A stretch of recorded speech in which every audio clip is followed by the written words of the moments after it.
gisunuban og Kristo.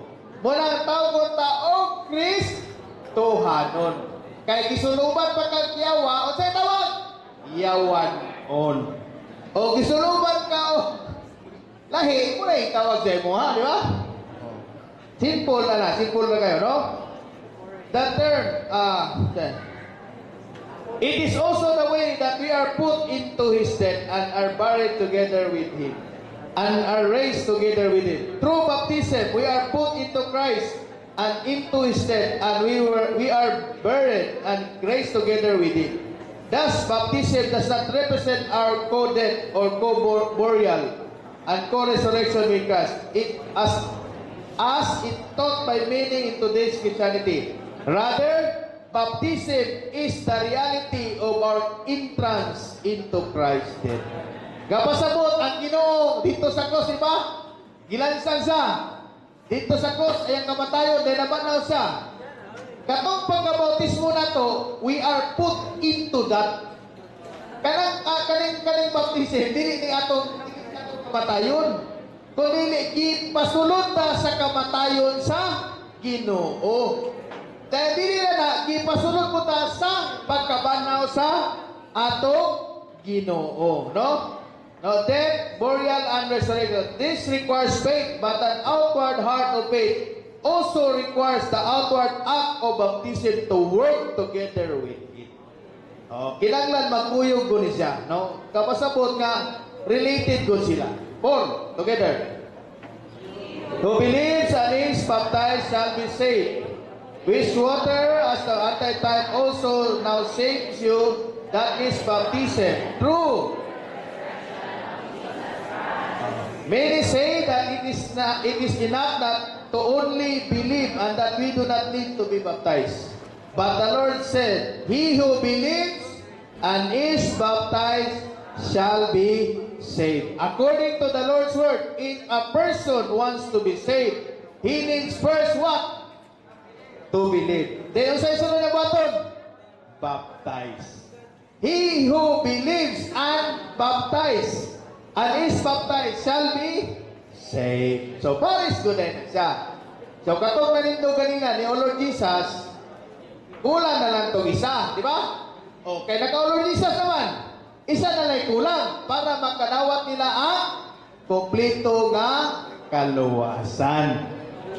Amen? So, kung gusto na makadawat ng kompleto nga kaluwasan, then we need to do this baptism.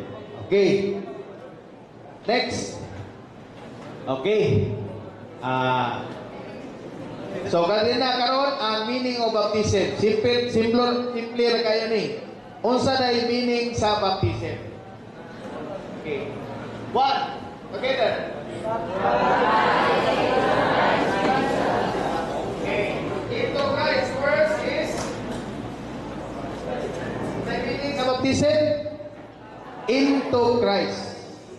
In John 3:16, the word into follows the word believes in the original text. Thus, as we believe into Christ, so also we are baptized into Christ. Both cause us to enter into Christ and to be joined to Him. Just as we are joined to Christ through believing to partake of Him, so we are joined to Him through baptism to partake of Him. Believing and being baptized cause us to enter into Christ and become persons in Christ. So, unsa ang first meaning? Ang baptism, we are put into Christ. Next. Together. Into Christ's death to be buried and raised together with Him. One. Baptized into His death, buried therefore with Him through baptism into His death. Buried together with Him in baptism, in which also you were raised together with Him. So, ningali-ani, since we are baptized into Christ, we are also baptized into His death. Baptism causes us to be joined to Christ and participate in His death, burial, and resurrection. Since baptism puts us into Christ, it also puts us into His death, to be buried and raised together with Him. Therefore, we who are baptized into Christ enter into his death and buried with him and are raised with him, being completely joined to him. So kapasabot, sa diyang nidawat as Ginoo, nagpabautismo ta, katong giagyahan sa Ginoo nga kamatayon, iyang pag-burial, ang iyang resurrection, iyang death, iyang kamatayon, iyang resurrection, we are put into that. We are put into Christ. Ipasulod ta into Christ. Amen? So, we were, yun dani. In his death, the old life of the self dies completely, and we die forever to sin and the world.